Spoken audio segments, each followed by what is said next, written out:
പ്രാർത്ഥിച്ചുകൊണ്ടിരുന്നപ്പോൾ അവന്റെ മുഖഭാവം മാറി, വസ്ത്രം വെണ്മയോടെ ശോഭിച്ചു.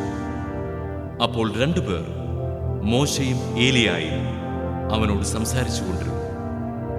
അവർ മഹത്വത്തോടെ കാണപ്പെട്ടു. ഇവൻ എന്റെ പുത്രൻ, എന്റെ തിരഞ്ഞെടുക്കപ്പെട്ടവൻ.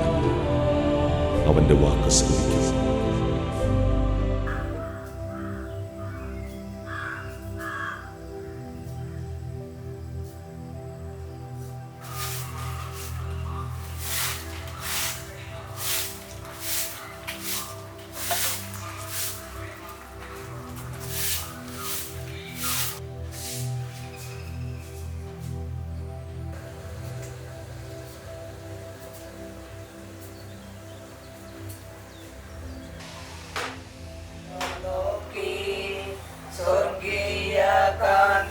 ചിന്തും മെഴുകേടിൽ കൂരമ്പോ താണിറങ്ങി, ആരോട് നിന്നെ ഞാൻ സാമ്യപ്പെടുത്തും?